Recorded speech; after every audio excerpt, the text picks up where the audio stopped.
Today we're going to look how to make some simple patterns for a fill using Gravit Designer. You can do the same in Illustrator. It's a little different method. So if anybody wants to learn the Illustrator method, we can do that at a later time. I'm going to show you how to do it in Gravit. So I'm just going to create a standard 8.5 by 11. It doesn't really matter what size you make. So there's my page. And what I'm going to do, I think I'll make a star. So I'll go to my star and I'll just draw out a star. Let's see, I want it to be 0 angle. There we go. And let's see, I'm going to make it 1 by 1. Okay, just because that's an easy measurement.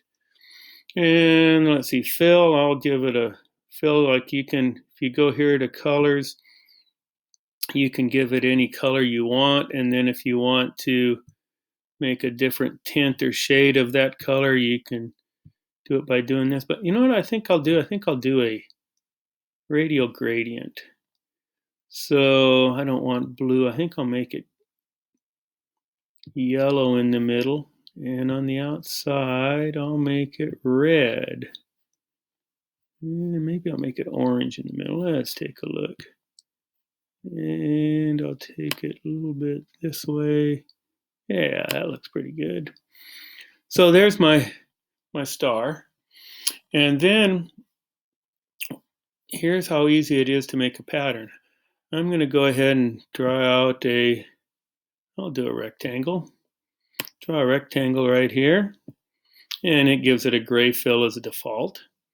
So what I'm going to do is I'm going to click on my star and I'm going to copy it, Command C. And then I'm going to go to my fills and I'm going to change, oops, I want to make sure I'm on my rectangle. There we go. Let's try this again. Go to my fills and change it to a texture fill. And its default is a checkerboard, but I don't want the checkerboard. What I'm going to do is I'm going to paste in the star. And there we go. You get a star pattern based on what you copied and filled in. If you change the size, that star pattern will increase or decrease as you go. You can make a new shape. Here, I'll do it. Let's do a star and a star. So we do a star in a star. And we go to our texture fill. And it goes back to that one. So we'll go paste again and put a star in a star. So that's how to make a very simple pattern. Now let's look at something a little more advanced. Okay, I'm going to go ahead and I'm going to create a new document. Actually, let's do this instead. Let's take a look at what happens if I create something that I'm going to put out a square here.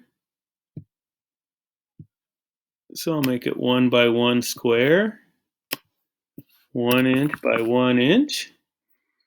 And we can have the gray fill, we can have whatever we want.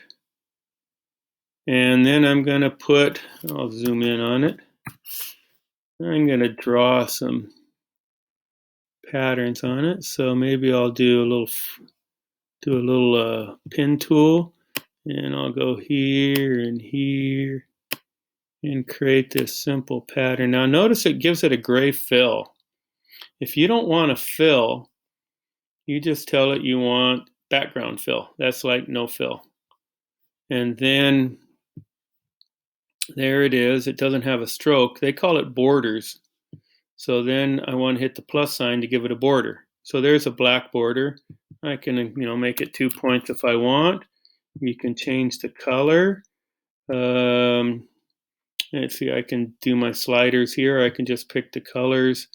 Maybe dark blue. There we go. And just here's some more controls right here. Advanced settings. And remember how we could do this, do the rounded ends? Remember when we did the dashes? I can do a dash and a gap, just like we did in Illustrator. This tells you where if you're putting this around an object, you can split the difference or put it inside and outside of your object. And this tells you how you do your corners.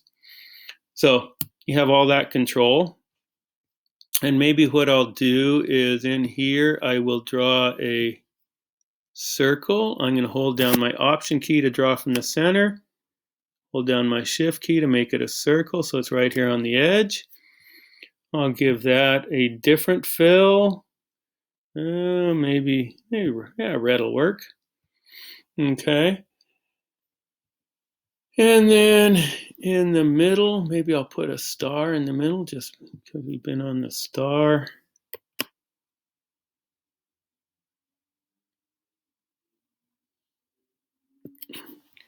And give that a different fill. And if I want to put a stroke on it, then I just go to borders and I click on that, and I don't want it black. I'm going to make it yellow. And then let's see, on the top, what can I put on the top? Maybe I'll put a couple triangles on the top.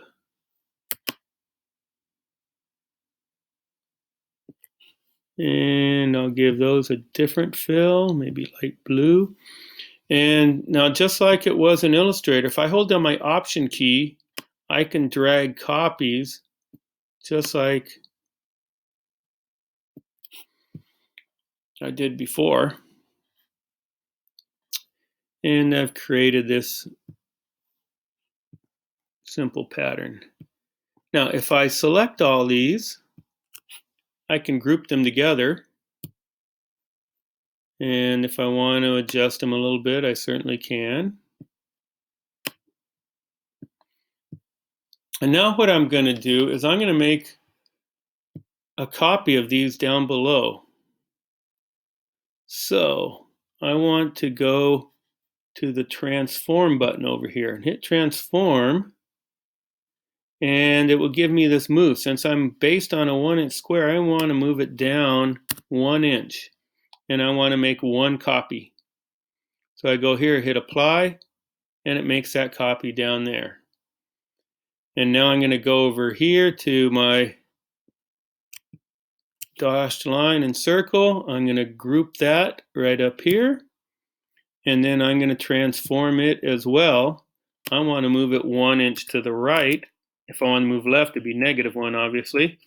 And 0, one copy, apply. Okay, so there, I have all that. Now I'm going to go ahead and group all those together. I'm going to go copy, and I'm going to zoom back. And let's pick my rectangle. And I'm going to go back to my fills, and I'm going to go paste. And there's that design pasted. Now you notice that what happens, it repeats it to the very edge of this outer bounding box. So I have white gaps in between. If you don't want to have those white gaps, then what you have to do is make your own. And I'll show you how to do that on the next video.